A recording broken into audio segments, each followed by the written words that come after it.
विठ्ठल श्री ज्ञानदेव तुकाराम मौली ज्ञानेश्वर महाराज की जय.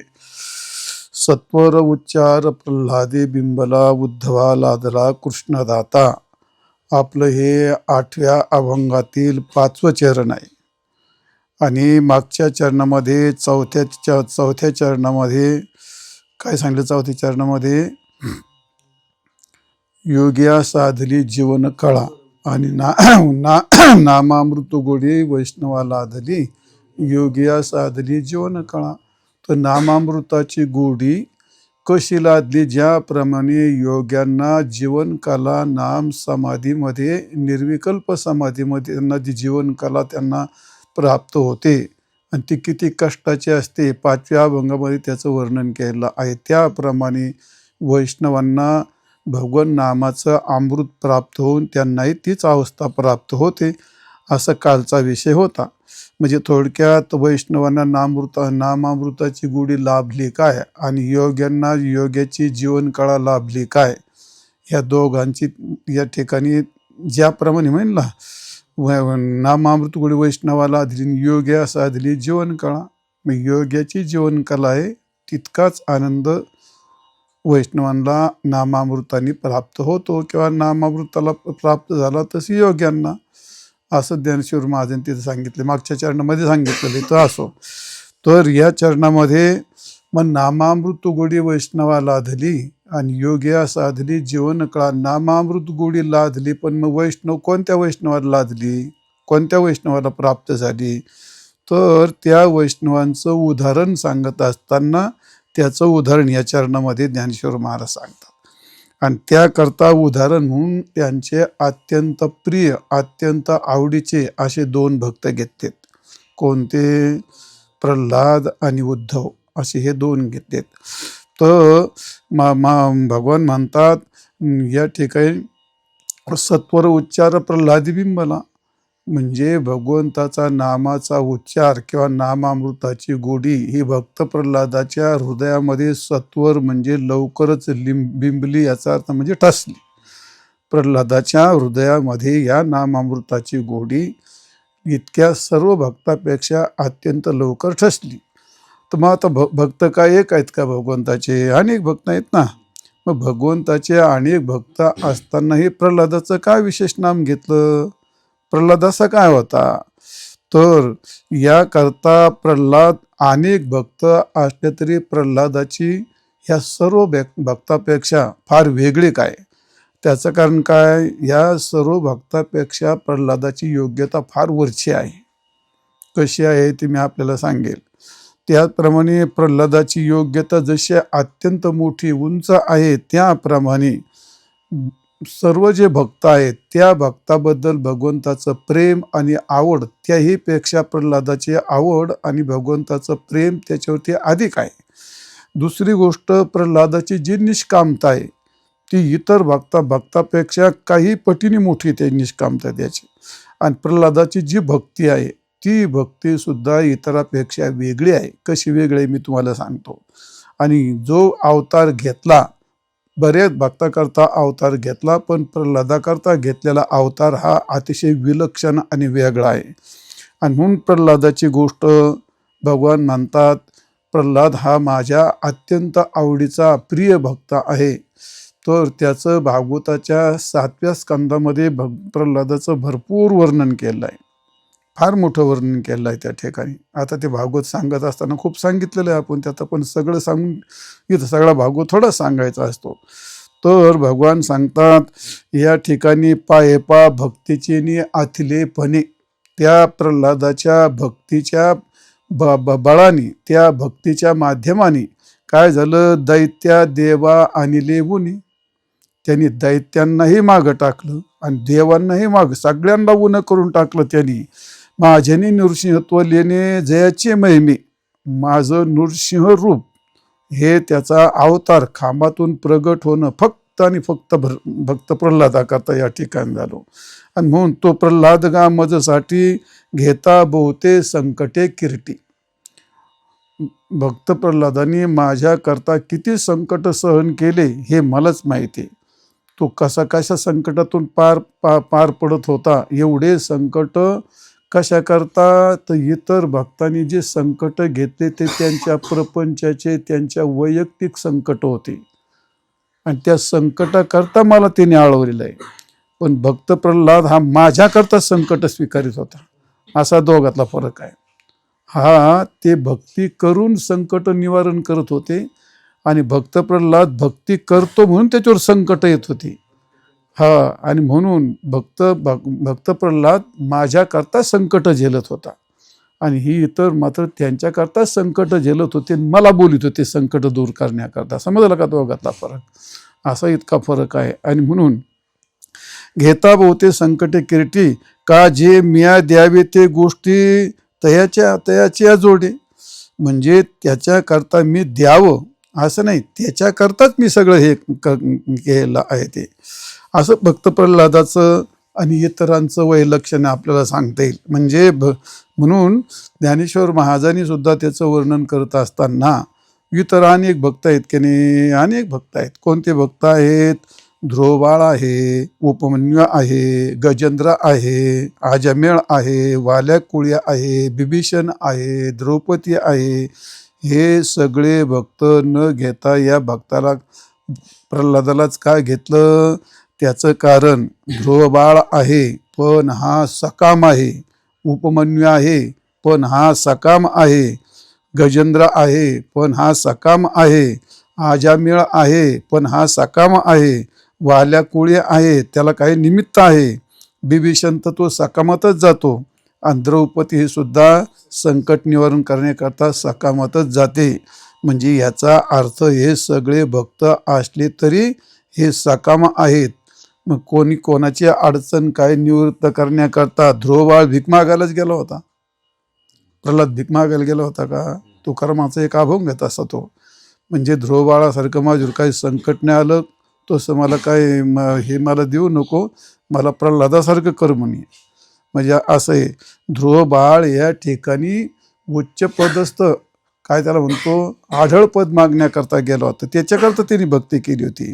उपमन्यू हा दुधाचा सागर मागण्याकरता भक्ती केली होती. प्रल्हाद कशाकरता भक्ती करीत होता? कशाकरता भक्ती करीत नव्हता?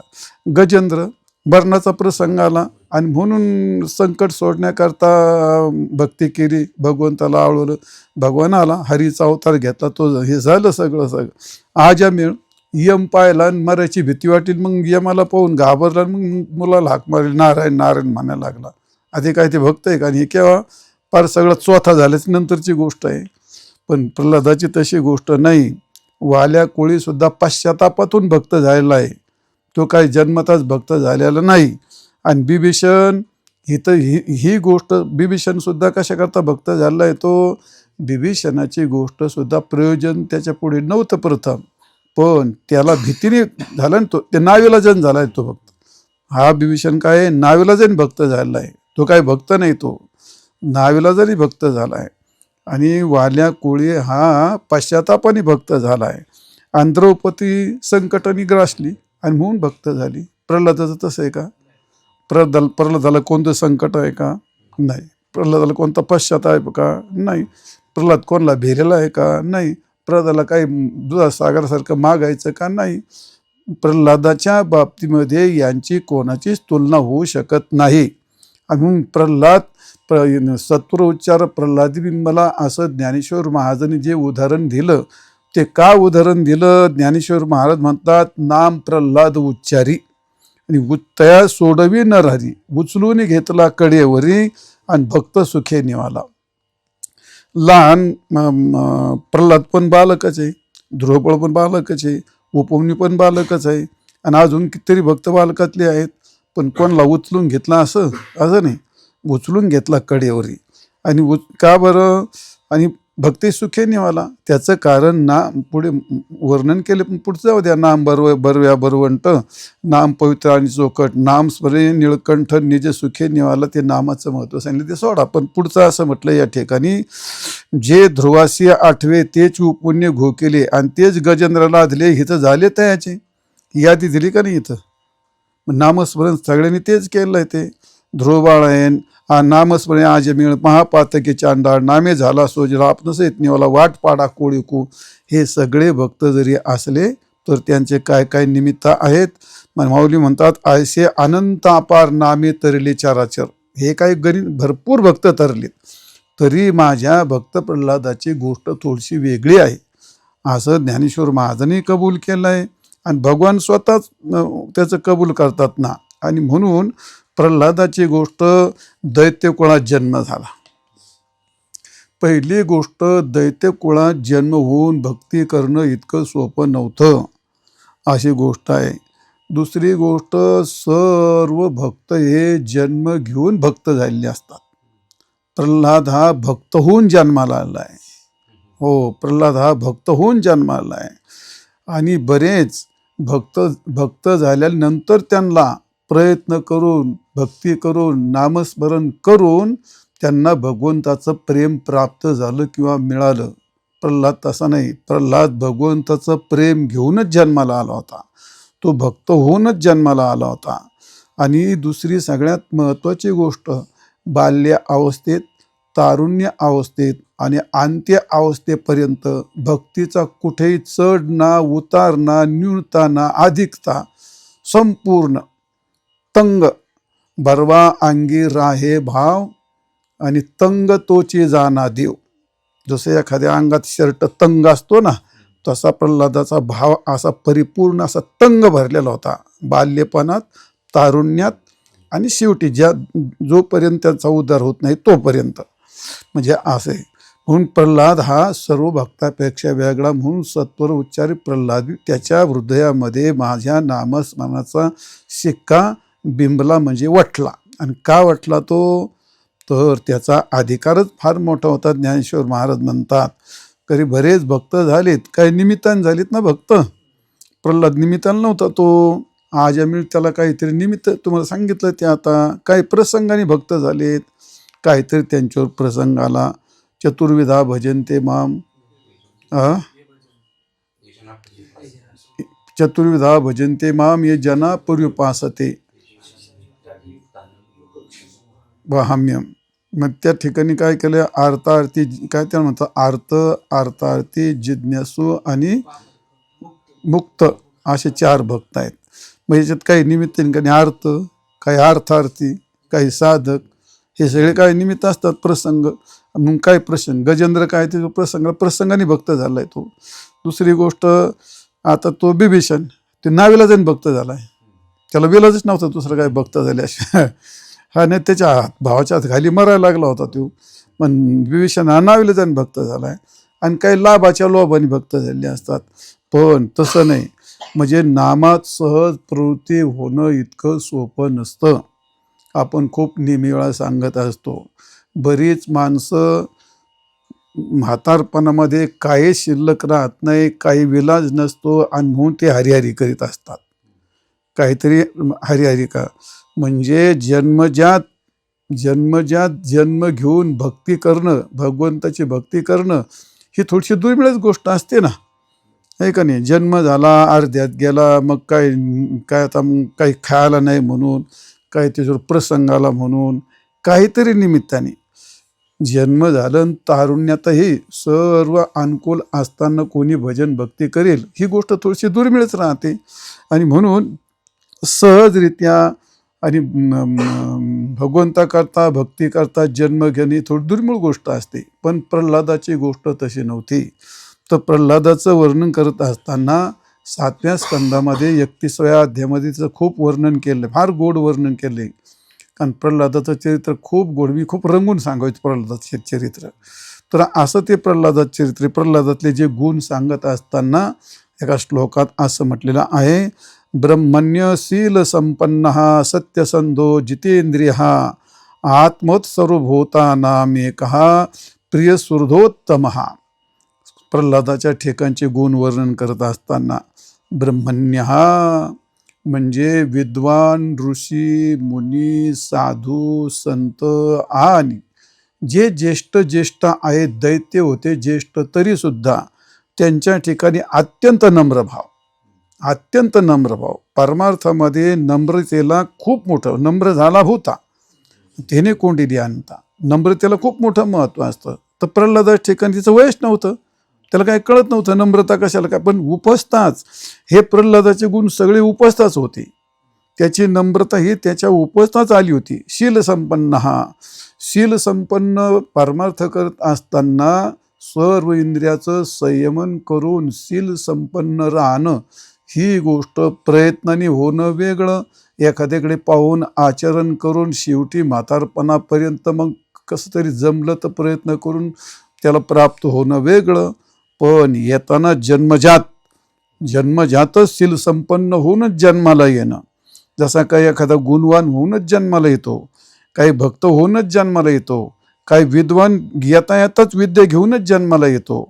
मग प्रल्हादाच्या बाबतीमध्ये शील संपन्नता अशीच होती त्याची. हे सगळे गुण घेऊनच तो जन्माला आले होता, दैत्य असला तरी सुद्धा. आणि म्हणून सत्यसंधा प्रल्हादाच्या जीवनामध्ये प्रल्हादाने कधी खोटं बोललं आणि कधी कोणाला फसवलं असं कधी उदाहरणच नाही. सत्यसंधा ज्याच्या वाणीतली, ज्याच्या क्रियकर्मातली आणि ज्याच्या सगळ्या आचरणातली सत्यता हे अगदी सूर्यासारखी मूर्तिमंत आहे. म्हणजे असा सत्य संपन्न प्रल्हाद. आणि म्हणून त्याच्या अंतकरणात भगवंताच्या नामाचा शिक्का लवकर बिंबला. असा तो संतांचा उपासक होता, शील संपन्न होता आणि सत्यवादी होता, सत्यवर्ती होता, जितेंद्रिय होता. प्रल्हादाच्या बाबतीमध्ये प्रल्हादाला असं आपण इतर संतासारखा संसार केला, हे केलं तसं आपण नाही पाहत ना. भगवत प्राप्ती भगवंताच्या आज्ञेने नंतर प्रल्हादाने त्या ठिकाणी संसार केला. तो राज्य त्याचं ते होतं, तर ते मोठा इतिहास आहे तो असो. आणि म्हणून जितेंद्रिय, तर जितेंद्रियता ही माणसाला स्वभावताच असते. काय असतं आता तो कालच्या श्लोकामध्ये गेला आपल्याला ते त्रिविधा भवती श्रद्धा त्रिविधा भवती सत्श्रद्धा सा स्वभावजा. म्हणजे स्वभावात माणसाला श्रद्धा मिळते, स्वभावानीच विद्या मिळते, स्वभावानीच भोग मिळतात, स्वभावानी सगळं मिळतं. म्हणजे त्याच्या प्रकृतीने, त्याच्या प्रारब्धाने. मात्र एखाद्या व्यक्तीची प्रकृती खूप कामुक असते, एखाद्याची प्रकृती फार क्रोध असते. मस्त पारमार्थिक खूप चांगला असतो पण त्याला खूप राग येतो. एखादा पारमार्थिक त्याला खूप सगळं कळतं पण न जाणून सहजच ते एखाद्याचं आंबा पिरू घेऊन खिशात घालली तर खायला सुरुवात करेल. त्याची प्रकृती लोभिष्ट असते. म्हणजे परमार्थातला दर्जा जरी उंचीच असला, सारखाच असला, जसं तुकाराम महाराज, ज्ञानेश्वर महाराज, एकनाथ महाराज, नामदेव महाराज यांची उंची ज्ञान भक्त सारखंच होतं. पण त्यांच्या पिंडातले तुकाराम महाराज म्हटलं का जसं वैराग्य हे पिंडातलं होतं, ज्ञानेश्वर महाराज म्हटलं का ज्ञान, एकनाथ महाराज म्हटलं का शांती, नामदेव महाराज म्हटलं का भक्ती. हे काय आहे, हे एकमेकाचे थोडेसे वेगवेगळे गुण असतात. तर तसं त्या भक्त प्रल्हादाच्या जीवनामध्ये शील संपन्नता ही उपजत असते. ती त्याला काय म्हणतात, ती उपजतात अशी शील संपन्नता होती. म्हणजे हे सांगत होतो मला, त्या स्वभावामध्ये, पिंडामध्ये, प्रारब्धामध्ये काहींचे काम असतो, काहींचा क्रोध असतो, काहींचा लोभ असतो आणि काहींचा कारण नसताना द्वेष असतो. ते विद्वान नाही झालं तर कोणाचा द्वेषच करतं ते. मग हे जसं असतं त्या पिंडातलं असतं, तसं प्रल्हादाला जितेंद्रियता ही त्याच्या पिंडात होती. त्याला ती सहज मिळालेली होती जितेंद्रियता. आणि म्हणून अशी तिची निरीक्षता ही सगळी सहज अशी त्याची होती. ती आत्मोत स्वरभूता नामी एक संपूर्ण भूत सर्वा भूती पाहे एक वासुदेव अनपुसुन्या ठाव अहंतेचा. आधी ही गोष्ट काय गप्पा मारून येते का काय, ती गोष्ट बोलण्याने येते का माणसाने प्रवचन केल्याने येते की मी सर्व भूताला एक पाहतो असं म्हणून चालतं का. ती गोष्ट ती फार कठीण आहे, फार उच्चतम अवस्था आहे. सर्व भूती पाय एक वासुदेव असं म्हणण्यात हे तर झालं. आणि पुसुन्या ठाव अहंतेचा ही गोष्ट भगवत रूपतेला प्राप्त झाल्याचाच विषय येतो. तसं आत्मोत सर्वभूता नामी एक आपला आत्मा जसा आपल्याला गार लागतं तसंच इतर भूतांना गार लागतं, इतकी भावना त्याची. म्हणजे सर्व भूतामध्ये जो आत्मा आहे तो मीच आहे. आत्मोत सर्व भूतेषु हो तसं. आणि मग प्रिय सुहृदोत्तम मग सगळ्या त्याचे जे मित्र असतील, त्याचे जे आप्त असतील, त्या सर्वांच्या करता सुहृद म्हणजे मित्रत्व भाव, सर्वोत्तम, सर्वापेक्षा श्रेष्ठ असे प्रल्हादाची गोष्ट होती. आणि म्हणून श्रेष्ठ अशी नम्रता कशी असावी हे प्रल्हादाने त्याच्या मित्रांना आणि त्या दैत्याच्या मुलांना शिकवलं.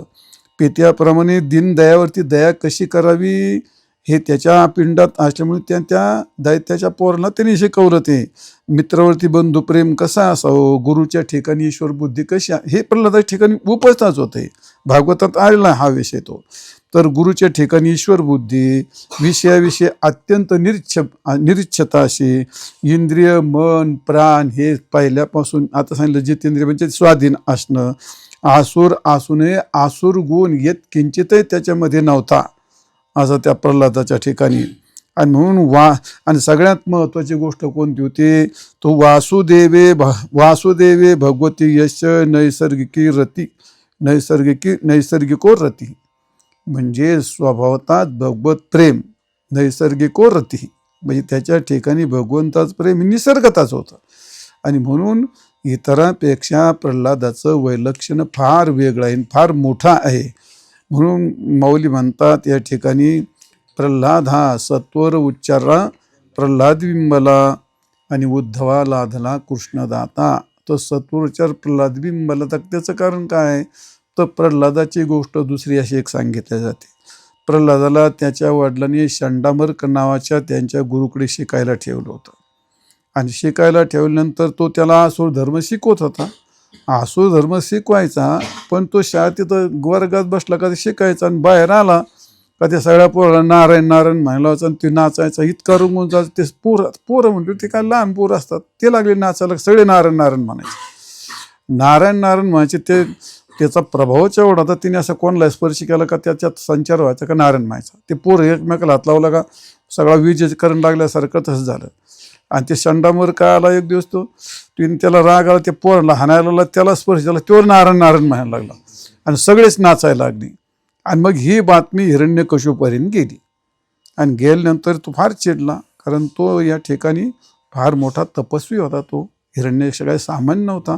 ब्रह्मदेवाला प्रसन्न करून त्यांनी सगळे वरदान मागून घेतले होते. काय काय वरदान मागून घेतले होते ते नाही सांगत तुम्हाला. ते दिवसा नको, रात्री नको, पशुकून नको, माणसाकून नको, स्त्रीकून नको, असं हात नको, बाहेर नको, मला असा मृत्यू ते, असं त्यांनी सगळे वरदान मागून घेतले होते. तो मोठाच होता, तो जाऊ द्या तो. तर असा तो. आणि मग त्याला खूप राग आला, कारण तो स्वतःलाच विष्णू समजत होता, स्वतःला ईश्वर समजत होता. आणि त्यामुळे त्याला वाटत नव्हतं जगात कोणी देव आहे, मी देव आहे असं त्याला वाटायचं. आणि म्हणून तू विष्णू भक्ती करतो हे त्याच्या वडिलाला हिरण्यकशिपूला काही पसंत पडत नव्हतं. त्याला खूप राग यायचा त्याचा. आणि मग एक दिवशी त्या भक्त प्रल्हादाला जवळ घेतलं आणि जवळ घेतल्यानंतर म्हणली, बाळ तू काय काय शिकला गुरुकडून, आणि तुला जे काय तुझ्या गुरुजींनी शिकवलं असेल ते मला सांग बरं. म्हटले, आता तुला जे चांगलं ते सांग. आणि मग प्रल्हादाने सांगायला सुरुवात केली. आता प्रल्हाद काय सांगेल तो. प्रल्हादाने सुरू केलं, श्रवणम कीर्तनम विष्णू स्मरणम पादसेवनम अर्चनम वंदनम दास्य अर्चनम वंदनम दास्य सख्यमात्मनिवेदनम. म्हणला, बाबा हेच मला गुरुजींनी शिकवलंय आणि हे सगळ्यात श्रेष्ठ असतं. भगवंताचं कीर्तन करणं, श्रवण करणं, कीर्तन करणं, त्याचं स्मरण करणं, त्याची सेवा, पायाची सेवा करणं, आज म्हणजे काय पूजन करणं, त्याला वंदन करणं. जेव्हा भक्तीचं प्रवचन केले प्रल्हादानी. आणि मग असं करत असताना प्रल्हाद म्हणला, ही 9विधा भक्ती, हेच मी उत्तम शिक्षण समजतो, हेच मी याला उत्तम जीवन समजतो. याच्यापेक्षा बाबा तुम्ही पण भक्ती करा, याच्यापेक्षा श्रेष्ठ काही नाही. एक लहान मूल आपल्या बापाला हा उपदेश करतो. तो बाप कोणता, आपला बाप नव्हता, तो हिरण्यकशिपू होता. तो जगावरती अवलंबन अंमलबजावणारा. आणि शिवाय एवढा असूनही तो दैत्य होता. नुसता दैत्य नाही तर महादैत्य होता तो. असं तो महादैत्य होता. दैत्य त्याला काही ठिकाणी राक्षस आहे म्हणलं, काय म्हणलं, दैत्य थोडाफार फरक असं तो. असं आहे. नाथमार्जन त्याचं वर्णन केलेलं आहे. तो राक्षसा माझी बिभीषण आणि दैत्या माझी प्रल्हाद जाण, असं भागवतामध्ये आलेलं आहे ते. तर असं या ठिकाणी असं आहे. आणि म्हणून हिरण्यगर्भाला हिरण्यकशिपूला एवढा राग आला का तिने त्याला मारायचं ठरवलं. मग मारायचं ठरतं तर मग राक्षसाला आज्ञा दिली याला मारून टाका म्हणून. मग त्याला मारून टाका म्हटल्यानंतर मग त्यांनी राक्षसी प्रयोग सुरू केले. मग ते काय चापटीन मारित होते काय त्याला, काय करत होते त्याला, ते मारूनच टाकायचं ना. मारून टाकायचं तर त्याला हत्तीच्या असे 11 प्रयोग केले आहेत. 11 प्रयोग करून त्याला मारले. हत्तीच्या पायाखाली दिलं, उंच शिखरावरती नेलं, खाली कडेलोट केला, त्याला ढकलून दिलं. भयंकर एक मोठी महान भयंकर असे मोठमोठे नाग विषारी आणून त्याला असे कोंडून त्यात सोडले, त्याला डसवले. हे झालं. उकळत्या तेलामध्ये टाकलं प्रल्हादाला किंवा त्याच्या पाठीमागे कृत्या लावली. असे एकूण जवळजवळ 11 प्रकार केले आणि 11 प्रयोग करून प्रल्हादाला मारण्याचं ठरवलं त्याने. पण प्रल्हाद मेला नाही हे मला महत्त्वाचं सांगायचं नाही. या प्रसंगाच्या आधी आणि प्रसंग घडत असताना आणि प्रसंग घडल्याच्या नंतर ह्या तिन्ही अवस्थेमध्ये प्रल्हादाच्या मुखातलं किंचित एक क्षणही नाम बाजूला जात नव्हतं. कारण का, त्याच्या अंतकरणामध्ये भगवंतानी तो शिक्का दिला होता. जन्मजात घेऊन आला होता. म्हणून सत्वर उच्चार एकदम लवकर, सत्वर म्हणजे अत्यंत लवकर, प्रल्हादाच्या हृदयात बिंबला. माझ्या नामाचा शिक्का त्या प्रल्हादाच्या हृदयामध्ये त्या ठिकाणी जाऊन बिंबला.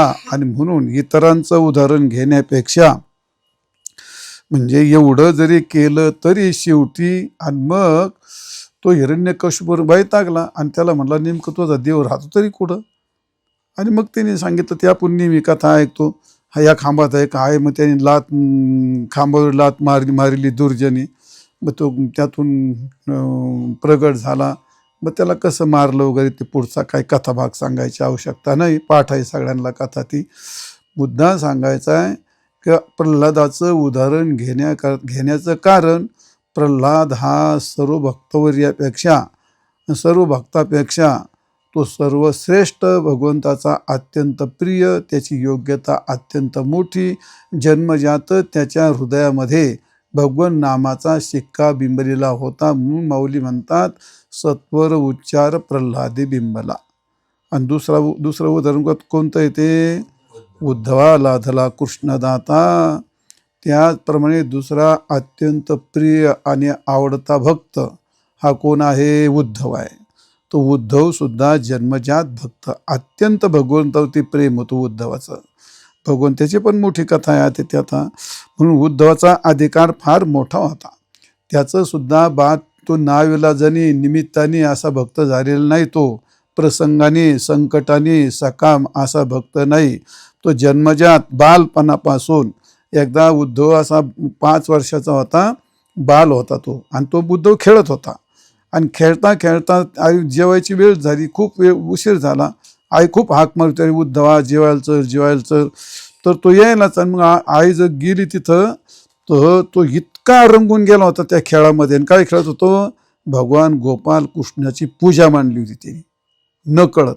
आणि त्या पूजेमध्ये इतका रंगून गेला होता. मग त्याला काय ग्रंथ कळत होते का, त्याला काही श्रवण होतं का, त्याला कोणी सांगितलं होतं. म्हणजे बालपणीच असं जन्मजात असा जसा प्रल्हाद होता तसाच उद्धव हा अत्यंत मोठा अधिकारी होता. आणि म्हणून नाथ महाराज लिहितात की भगवान स्वतः असं म्हणतात, माझा उद्धव हा निज काय भृत्य आहे. म्हणजे तो माझा सेवक आहे, माझा चाकर आहे. म्हणजे निज भृत्य म्हणणे उद्धवासी या कारणे, निज गुज श्रीकृष्णे त्याशी बोलणे सर्वदा. त्याचं मुळातच निज म्हणजे निज भृत्य म्हणणे उद्धवासी या कारणे. निज म्हणजे काय, मुळाचा. आणि भृत्य याचा अर्थ काय, सेवक. मग असा माझा सेवक त्याला म्हणण्याचं कारण काय, तो ते निजगुज म्हणजे मुळात जन्मजातच श्रीकृष्ण ठिकाणी. आणि म्हणून त्या उद्धवाला मी सर्वापेक्षा श्रेष्ठ असा उत्तम भक्त मानतो असे. आणि मग शेवटी उद्धवाचं एवढं महत्त्व का आलं, तर ज्यावेळी भगवान हा म्हणजे हा अवतार संपवायची वेळ आली. आणि मग त्यावेळी तो एक मोठा इतिहास आहे. तो उद्धव कसा आला, कुठं हरिद्वारला गेला, कसं त्यांनी ते ज्ञान सांगितलं, इतर लोकांना कसं सांगितलं, विदुर काका कसे भेटले, तर मोठा इतिहास आहे, म्हातारपणी काही सगळं आठवायचं आणि सांगायची गरज नाही. तर भगवान असं म्हटले की मी गेल्याच्या नंतर माझं ज्ञान संरक्षण करून आणि माझं ज्ञान जगाला सांगण्यात फक्त एकच भक्त आहे माझा, त्याला उद्धव असं म्हणतात. उद्धवा लाधला कृष्ण दाता. दाता याचा अर्थ देणारा. भगवान हा दाता तर आहे, दाता तोच एक जाना आणि नारायण स्मरणी, असा हा ज्ञानदाता भगवान आहे. भागवतामध्ये वर्ण असं केलं आहे, आस्मा लोका दुपरे मै ज्ञान मदाश्रयम हरते उद्धव एवाधा संप्रत्यात्म वतांवर. तर या ठिकाणी आस्मात लोक उपरे, मी हा लोक सोडून गेल्याच्या नंतर काय करील म्हणजे मै ज्ञानम मद आश्रयम, तर माझा आश्रय घेऊन माझं जे ज्ञान आहे ते ज्ञान फक्त उद्धव जतन करील आणि तो उद्धव समाजाला ते माझं ज्ञान सांगेल. म्हणजे माझ्या ज्ञानाचं संरक्षण करणारा माझ्या पश्चात कोण असेल तर तो कोण आहे, तो उद्धव आहे. कारण स्वतः भगवंतांनी उद्धवाला उपदेश केला होता. स्वतः भगवंतांनी उपदेश केला म्हणून त्या उद्धवाचा ज्ञानदाता पहिला शिष्य उद्धव नाही, म्हणजे पहिला शिष्य अर्जुन आणि दुसरा शिष्य उद्धव. कारण अर्जुनाला युद्ध रणभूमीवरती उपदेश केला होता आणि भगवान द्वारकेमध्ये उद्धवाला उपदेश केला आहे जायच्या वेळी. आणि मग तिथून भगवंतांनी देह ठेवल्यानंतर अवतार संपल्यानंतर उद्धव फार खिन्न मनाने मग पुढे असा तो मथुरेतून मग हरिद्वारला वगैरे असा गेला आहे, असं आहे भागवतामध्ये वर्णन केलेलं आहे. आणि म्हणून निजधामाला गेल्यानंतर ज्ञान हाच उद्धव हाच सगळं ज्ञान सांगणार आहे. मी त्याला ज्ञान दिलं, ज्ञान त्याच्याजवळ ठेवलं, असं भगवान वर्णन करतात. आणि भगवंतांनी दुसरं एक सांगितलं, माझ्या गुणापेक्षा उद्धवात एकही गुण कमी नाही. काय सामान्य वाक्य आहे काय, माझ्या गुणापेक्षा उद्धवात एकही गुण कमी नाही, माझ्या गुण इतकाच तो सर्व गुण संपन्न आहे. असा हा उद्धव इतका श्रेष्ठ भक्त असल्यामुळे भगवान गोपाल कृष्ण त्याला ज्ञानदाता हा भेटला. आणि ज्ञानदाता भेटून आणि कारण का भगवान भुक्तिमुक्तीचा दाता काय ते चरण ते सुखे करावा संसार न संडावे दोन्ही वार, भुक्तिमुक्तीची चिंता दैनी नाही दारिद्र्यता आणि तुका म्हणे दाता पांडुरंग ओळ गेल्या. भगवान हा भुक्ती मुक्ती दोन्ही देणारा ना, ज्ञानदाता आहे ना तो. आता गीतेचं आपण काय पाहत नाहीत का, गीता कोण त्यांनी सांगितले ना. तर असा हा भुक्ती मुक्तीचा दाता भगवान आहे, तो उद्धवाला प्राप्त झाला. आणि म्हणून ज्ञानेश्वर महाराज म्हणतात, सत्वर उच्चार प्रल्हादाच्या हृदयामध्ये नामाचा अमृताचा शिक्का किंवा नाम अमृत त्याला सत्वरोच्चार प्रल्हादी बिंबला आणि उद्धवाला त्याला कृष्णदाता. आणि भगवान गोपाल कृष्ण त्याचा दुसरा भक्त की ज्याला ज्ञान देणारा परमात्मा हा स्वतःहून त्याला ज्ञान देतो, असा दुसरा भक्त माझा. आणि म्हणून वर जसं सांगितलं होतं तुम्हाला, नामामृत उडी वैष्णवाला धली योगिया साधली जीवन कळा. तर त्या नामामृताची गोडी ज्या वैष्णवांना लादली, असे हे दोन वैष्णवाची उदाहरणे या ठिकाणी ज्ञानेश्वर महाराजांनी दिलेली आहेत. आणि म्हणून सत्वरोच्चार प्रल्हाद बिंबला उद्धवाला आदला कृष्णदाता. आता शेवटचं चरण राहिलं आहे. ज्ञानदेव म्हणे नाम हे सुलभ आणि सर्वत्र दुर्लभ, विरळा जाणे त्याचं चिंतन उद्याच्या पाठात करूया. पुंडलिक वरदा हरी विठ्ठल, श्री ज्ञानदेव तुकाराम, विठाल विठाल.